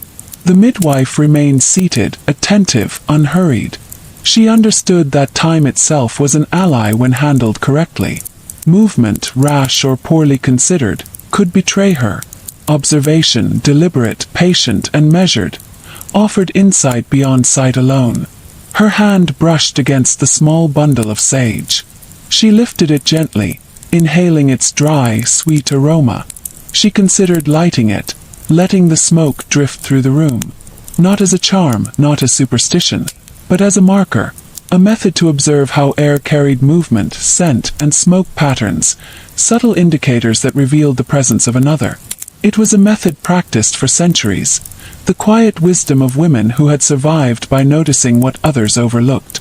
The candle flickered low, casting long, shifting shadows across the room. The fire embers whispered, soft crackles marking the passage of time. Outside, the forest remained still, yet the mind of the midwife traced the patterns of snow, the memory of footprints, the faint sounds that might signify human movement. She did not speak. She did not act impulsively. She waited, measured, patient. Each sound, each shadow, each breath of wind carried meaning. And she understood that those who moved with care could reveal themselves, or remain unseen, depending on her perception. She waited. The night stretched endlessly, measured in quiet awareness, in the slow rhythms of candlelight and snow. The midwife remained at the table, her hands folded loosely, yet alert. The room was dim, lit only by the soft glow of the dwindling candle and the smoldering embers in the hearth. The chill from the window pressed against her shoulders, but she did not move closer to the fire. Her senses, honed over decades, told her that warmth could lull one into inattentiveness. The watcher outside, whoever it was, had proven patient. Patience, she knew, was often more dangerous than haste. She rose slowly, each movement deliberate, tracing a path across the uneven floorboards. Her steps were silent. She had memorized every creak and groan of the cottage over years, and now used that knowledge to avoid betraying her presence with sound. Her eyes flicked to the window repeatedly, though she did not approach it. Snow continued to fall softly, obscuring tracks, masking intent. The forest beyond appeared static, yet every shadow, every subtle movement of branches, carried the possibility of life, human life, and she understood the difference. Her hands returned to the small jars on the shelf. Each jar represented generations of knowledge. Juniper for observation, sage for clarity, crushed pearls for tests of delicate precision. She touched each one lightly, as if confirming their presence could ensure their effectiveness. The powders were not magic, though superstition often suggested otherwise. They were careful calculations, based on empirical understanding and centuries of observation. The midwife trusted their efficacy because countless women before her had relied on them, their safety often depending on subtle cues, patient timing and discretion. She ran her fingers over a bundle of dried yarrow, inhaling its muted scent. Its subtle bitterness reminded her of the careful balance required in her work. Measure too much, and one risked harm. Measure too little, and results could be obscured. Every step, every gesture carried consequence. Every decision demanded thought, patience, and awareness. The world beyond the cottage. Hierarchies, alliances, the ever-watchful eyes of servants, lords, and strangers, could punish carelessness in ways that were cruel and unyielding. The faint tap of snow against the window drew her attention, though it was hardly audible above the gentle crackle of the hearth. She exhaled slowly, steadying her thoughts, imagining the young woman walking home, each step deliberate, careful, cautious. The blue ribbon, hidden beneath firewood, served as a signal, a lifeline, a silent instruction that connected discretion to action. Such subtlety was necessary, not optional. In her experience, secrecy often determined life or ruin. Her gaze shifted to the hearth.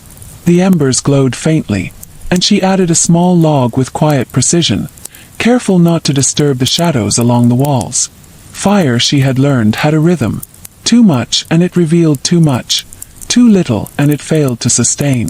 Balance, always balance. She knelt to adjust a small piece of bark along the side of the hearth, smoothing it in place, aligning the minor irregularities that might catch an observant eye.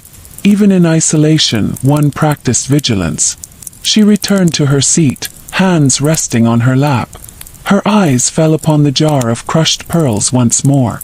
Its contents seemed to glimmer faintly in the candlelight, delicate as snowflakes, precise as the moments she measured in her work. The test it facilitated, so simple to the untrained observer, required patience, understanding, and subtle attention. Each pinch represented centuries of women's wisdom, compressed into a moment of quiet observation. The midwife inhaled, allowing the scent of faintly warmed pearls to settle in her mind, grounding her in the knowledge she carried.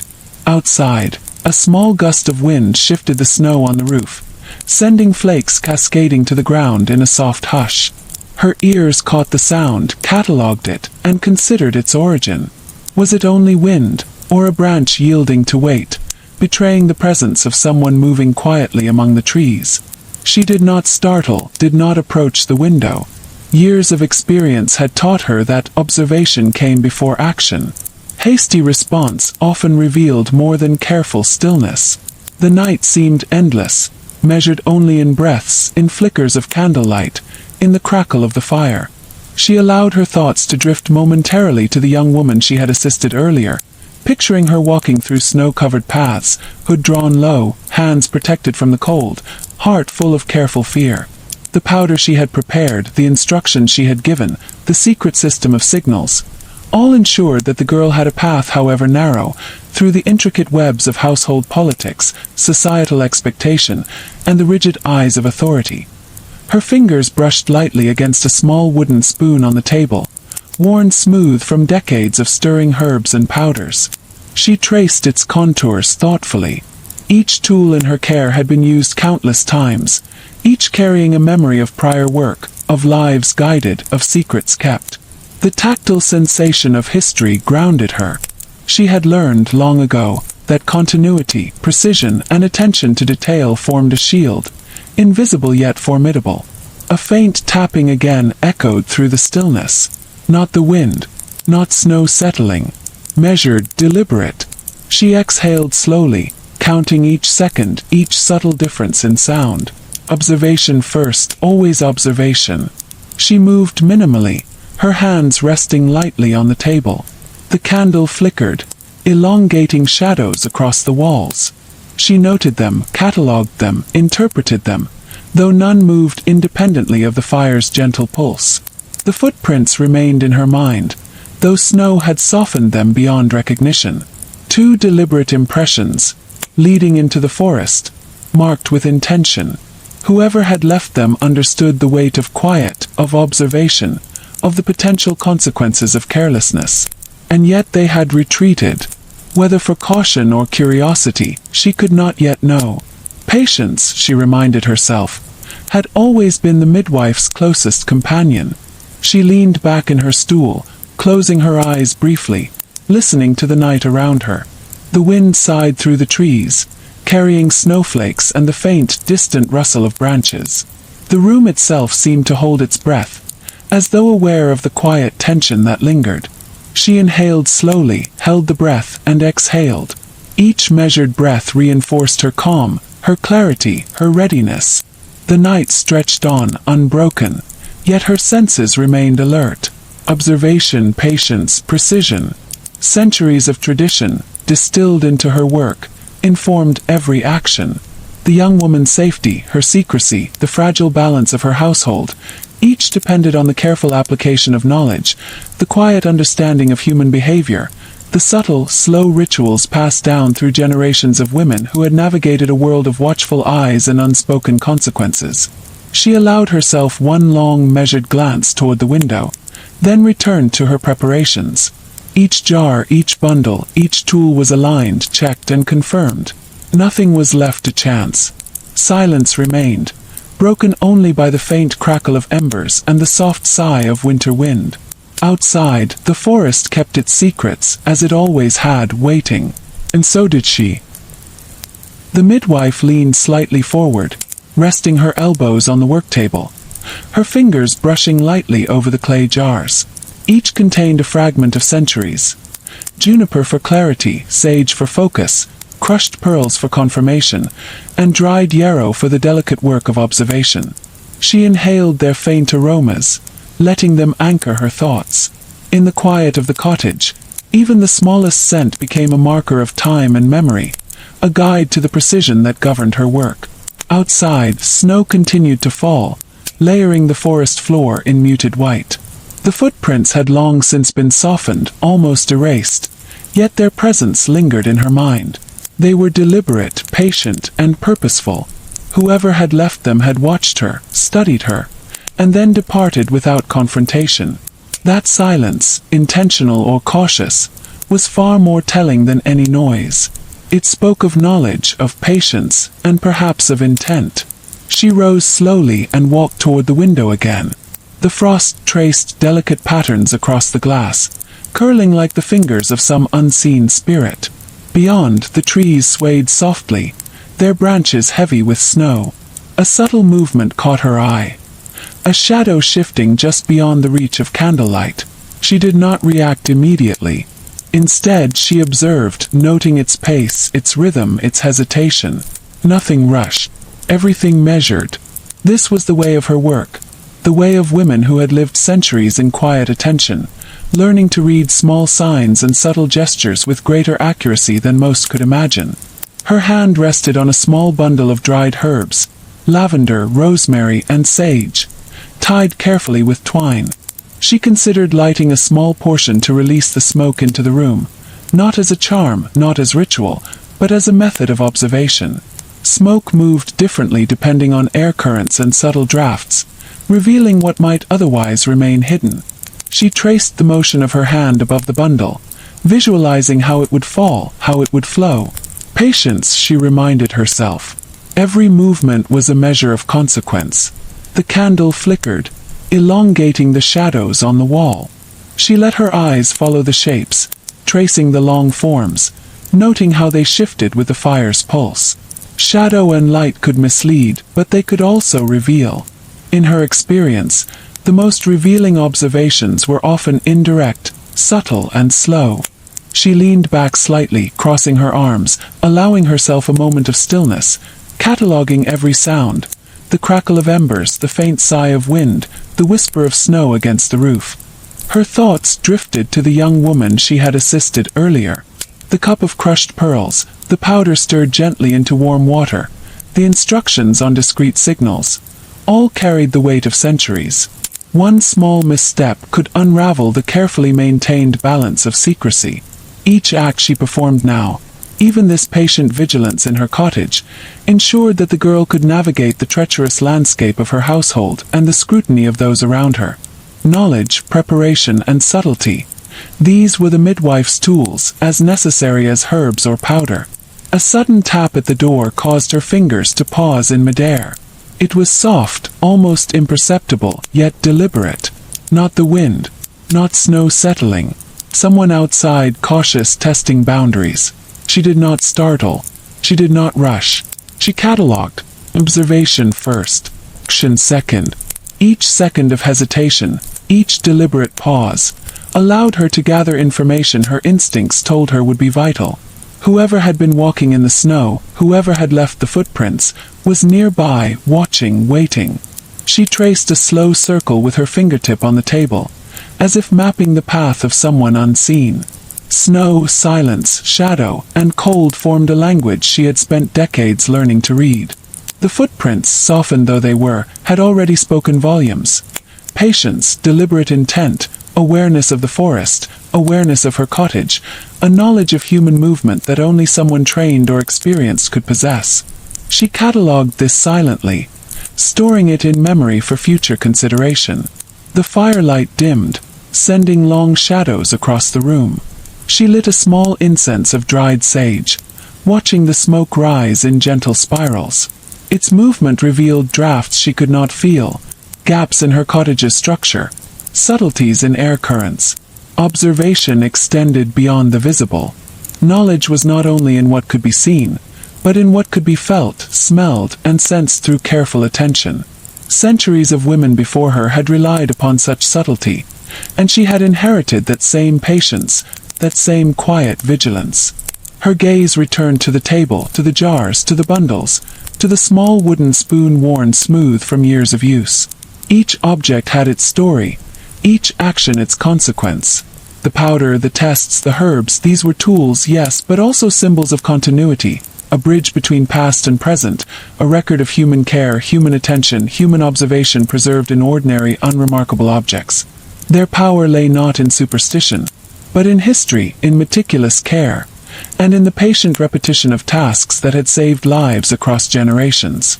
Minutes passed, marked only by the shifting glow of the candle and the quiet sigh of the wind through the trees.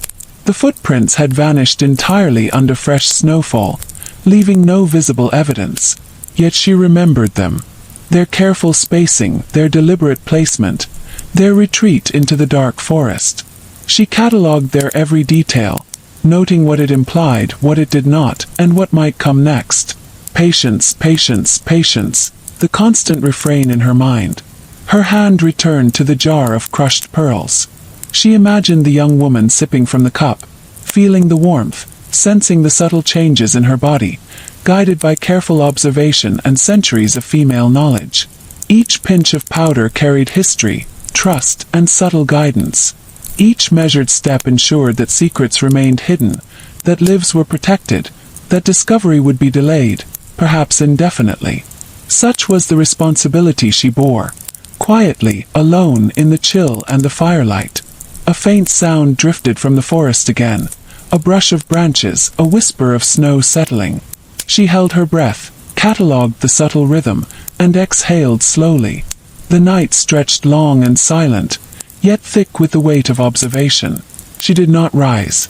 She did not move beyond careful adjustment of the candle flame. Patience, observation, subtlety. The three pillars that had guided women like her for centuries, and that now guided her still. Her eyes softened as she traced the faint smoke of the sage curling upward. A reminder of the old ways, of knowledge preserved quietly, invisibly, in simple, deliberate acts. And outside, the forest remained dark, the snow continuing to fall, the wind whispering faintly across branches. Footprints were gone. Shadows lingered. The presence, whoever it might have been, remained unseen. Yet the midwife understood that observation alone, patience alone, could be as powerful as any action taken hastily. The midwife remained seated, her hands folded loosely on the table, eyes tracing the shifting shadows across the room. Candlelight flickered against the jars of herbs, the bundles of roots, the small implements worn smooth with decades of use. Each object seemed alive in the moving glow. Each cast a shadow that spoke of centuries of care, practice, and quiet observation. She allowed her gaze to linger on the jars, on the powders, on the tiny glass container holding crushed pearls. Each was a vessel of knowledge, a testament to the patient work of countless women before her. She breathed slowly, in rhythm with the quiet crackle of embers in the hearth. The firelight warmed her shoulders and hands, but it could not ease the tension that lingered like a shadow at the edge of her mind. Outside, the wind shifted, carrying snowflakes across the forest floor in soft cascades. Every sound was noted, every movement catalogued. The footprints, though softened under layers of fresh snow, remained vivid in her memory. Their spacing, their deliberate pause, their retreat into the darkness, these were deliberate acts, not mere happenstance. Her thoughts returned to the young woman, imagining her walking carefully through snow, hood drawn low, cloak gathered snugly around her shoulders. Each step required caution. Each pause could betray her presence. The blue ribbon hidden beneath the firewood pile was a simple tool, yet it carried immense weight. It was a secret lifeline, a quiet system of communication refined over centuries, relying upon trust, observation, and discretion. The midwife knew that even the smallest misstep, the slightest oversight, could unravel the fragile web of secrecy she had woven. She lifted the jar of juniper and held it lightly in her hands.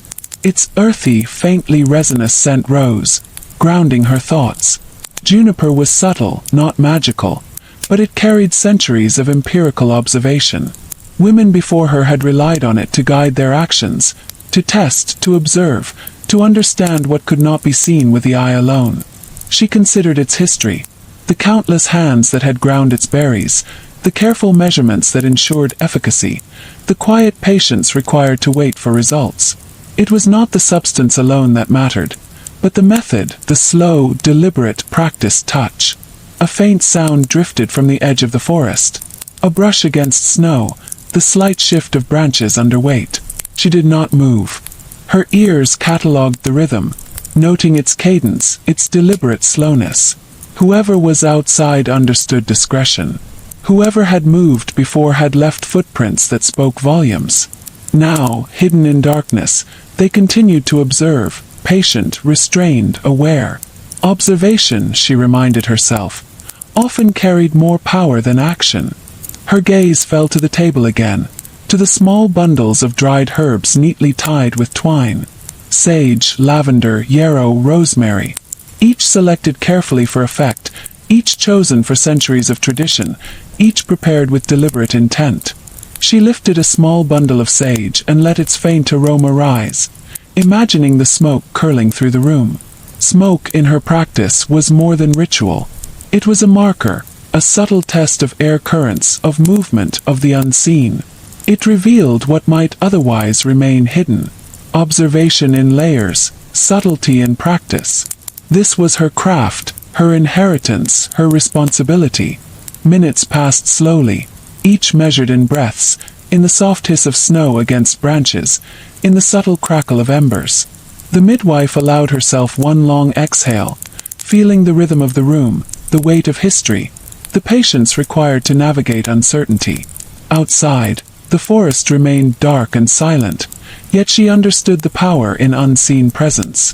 The footprints, the soft taps, the shadows moving in her mind, they were as real as any threat or guide. She picked up the small wooden spoon used to stir her powders, tracing its worn edges with her thumb. Each scrape, each groove, each smoothened curve carried memory. It had guided countless tests, held countless powders, measured with precision that relied upon intuition and practice. Her hands lingered on it, appreciating its simplicity, its utility, its history. She closed her eyes briefly, feeling its texture, the faint warmth of years of careful use, the subtle echo of generations. A soft creak echoed from the corner of the cottage. She opened her eyes slowly, letting her senses sweep across the room. Nothing moved. The candle flickered, elongating shadows along the walls, creating forms that could be misinterpreted by an inattentive observer. But she was not inattentive. She catalogued the sound, noting its timing, its subtle resonance, its implication. Observation first, patience second, action only when necessary. Centuries of women before her had relied on the same principles, and she trusted them still. Her mind wandered briefly to the young woman again, imagining her return journey through the snow, careful, deliberate, hidden, carrying with her the instructions, the powder, the secret lifeline. Each breath in the cold night was a measure of caution, each step a test of awareness. The midwife's careful guidance, her patient instruction, her knowledge of human behavior and household politics, ensured that the girl moved safely through a world of watchful eyes and potential peril. Secrets were fragile. They required careful handling, constant vigilance, and subtlety. The firelight dimmed further, shadows stretching and merging along the walls. She adjusted the candle, letting its soft glow illuminate the jars and bundles just enough to maintain clarity. Every object had a purpose, every placement a reason. Disorder invited observation, drew attention. In a world where secrecy was survival, attention to detail became the foundation of protection. She inhaled the faint scent of the dried herbs, grounding herself in the present while cataloging the unknown outside. A faint tapping sounded again at the door. Soft, deliberate, cautious. She held her breath, noting the timing, the rhythm, the weight implied in the sound. She did not approach immediately. Observation first, patience second. The movement was deliberate, restrained. Whoever moved outside knew the importance of quiet, of subtlety, of restraint. And she knew that knowledge, patience, and experience gave her an advantage that few could challenge. The midwife returned to her seat, hands resting lightly on the table. She exhaled slowly, letting the rhythm of her breath match the quiet pulse of the cottage. The footprints were gone, softened into indistinct impressions under the snow. Shadows lingered, movements hinted but unseen, presence felt but undefined. And through it all she waited. Observation, patience, and subtlety, the pillars upon which she relied. The night was long, and knowledge was her ally. The midwife leaned back in her chair, letting her hands rest lightly on her knees. The room was quiet, save for the soft hiss of the fire and the occasional settling of snow against the roof. She closed her eyes briefly, feeling the rhythm of her own breath, the subtle pulse of life in the cottage, and the slow, deliberate heartbeat of the night outside. Even in stillness, she remained alert. Knowledge had taught her that vigilance was the shield that protected the fragile threads of secrecy, life, and trust. Her gaze drifted to the jars on the shelf, the small bundles of herbs, the clay bowls that had seen decades of careful use. Each object carried the memory of women who had come before her, their hands guiding lives through delicate, often perilous circumstances. Juniper for clarity, sage for purification, yarrow for healing, crushed pearls for testing. These were not charms, nor merely superstition. They were tools refined through patient observation, experience, and centuries of trial. Each measured pinch, each deliberate movement, had the power to preserve life, to protect secrets, to navigate a world where knowledge and discretion were survival. A soft crackling sound came from the hearth. She leaned slightly forward, adjusting a small log to maintain the fire's warmth and light without disturbing the subtle shadows that danced across the walls. Even fire required care. Too much brightness could reveal more than intended. Too little could fail to guide the eye. Balance, patience, subtlety. Principles she had lived by, silently, faithfully, for decades. Her hands rested lightly on the table again, brushing against the clay jars as if drawing reassurance from their weight and history. Outside, the wind whispered through the trees, carrying snowflakes in slow, graceful patterns. The footprints that had drawn her attention hours ago were now indistinguishable, softened and blurred into the endless white. Yet she remembered them. Their spacing, their direction, their deliberate pause.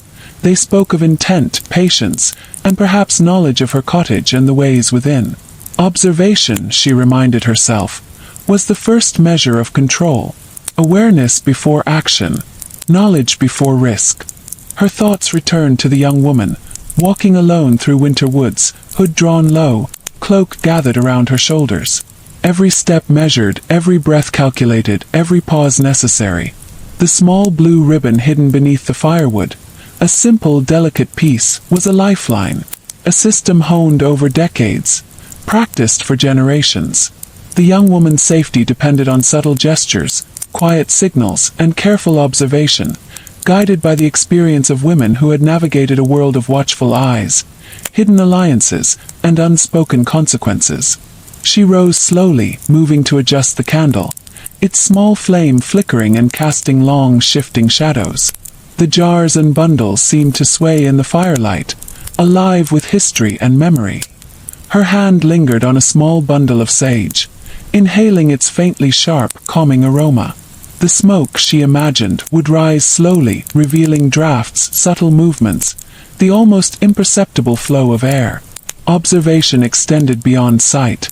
It required presence, patience, and attention to detail. Every shadow, every breath, every subtle shift mattered. A faint noise reached her ears. Soft, deliberate, cautious. Not the wind. Not snow settling. Someone was outside. She did not startle. She did not rush. She catalogued, measured, observed. Timing, weight, rhythm, intention. All could be read in the subtlest of sounds. Whoever moved beyond her walls knew discretion, patience, and subtlety. So did she. Observation first, action second. Silence and restraint often proved more powerful than hurried movement. Her hands returned to the small wooden spoon, worn smooth over decades of careful use. It had stirred powders, guided tests, measured substances with precision and patience. She ran her thumb along its edge, tracing its curves, feeling the weight of history in its shape. Each tool, each object, each bundle carried memory, practice, and responsibility. The young woman's life, the secrecy she had nurtured, depended on centuries of knowledge distilled into quiet acts, subtle gestures, careful measurement.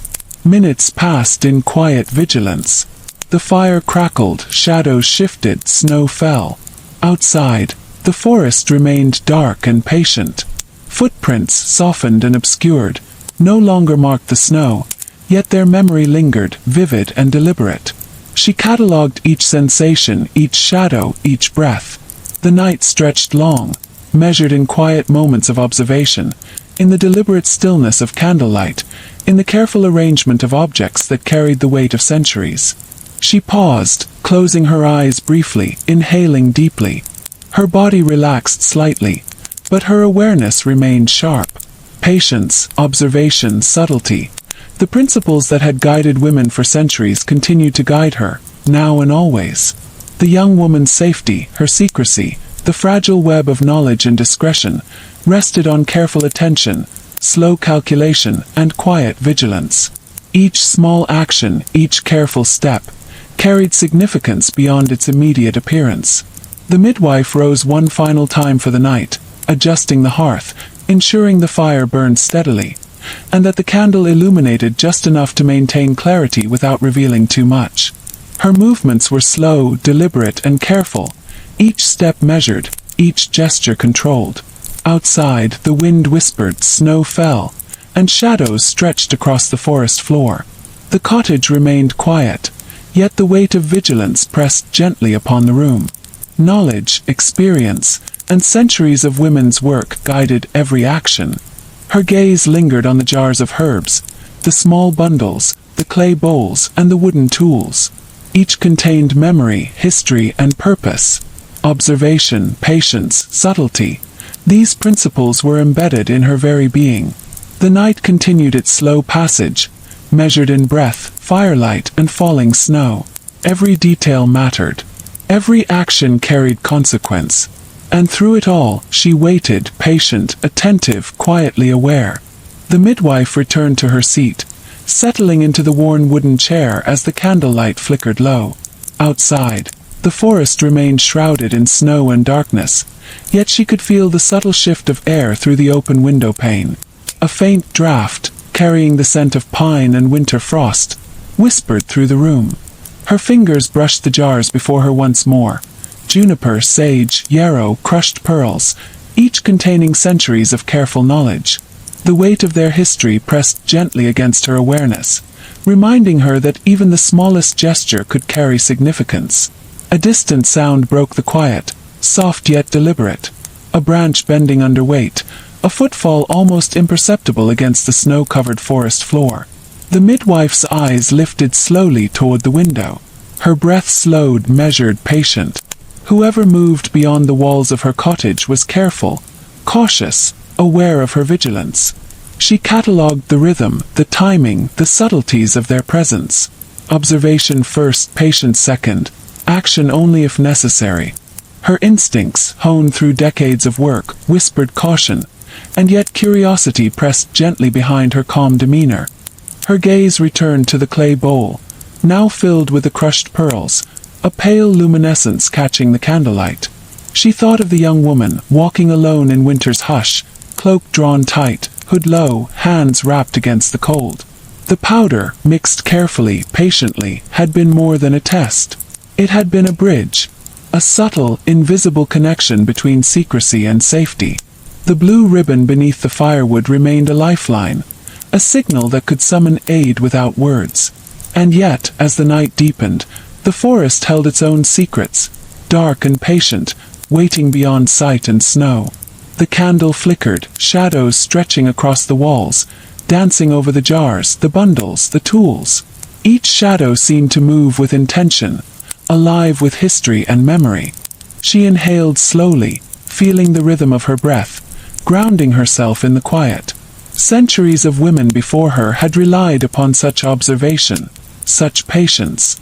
They had trusted the subtle movements of air, the faintest of sounds, the almost imperceptible signs that revealed life, danger, or truth.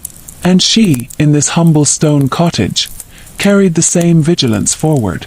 A soft knock at the door made her fingers pause in midair. She did not startle. Her heart remained steady, measured, deliberate. Observation first, patience second. The knock repeated, a gentle, deliberate rhythm. Whoever waited outside knew the rules of caution, just as she did. The shadows on the walls seemed to stretch in anticipation, elongating, shifting with the soft pulse of candlelight. Her hand hovered above the latch, yet she did not move immediately. Instead, she waited, catalogued, breathed. Her mind traced the journey of the young woman again. Careful steps through snow, the hood low, the cloak snug, every breath calculated. Each movement, each pause, was a lesson in discretion, learned from generations of women who had understood that survival required subtlety. The powder, the blue ribbon, the careful instructions. They were tools, yes, but they were also symbols of trust, patience, and the quiet power of knowledge. One small misstep could unravel it all. One unnoticed detail could alter the fragile balance. A shadow shifted near the window. The midwife's eyes followed it, slow and deliberate, cataloguing its weight, its form, its movement. She inhaled deeply, letting the scent of sage, yarrow, and juniper anchor her awareness. She exhaled slowly, patience steadying her pulse. Observation, patience, subtlety. Principles that had guided women for centuries. principles that now guided her. She allowed herself one small moment of thought. The night is long, yet the night also teaches. Every sound, every shadow, every breath carries meaning.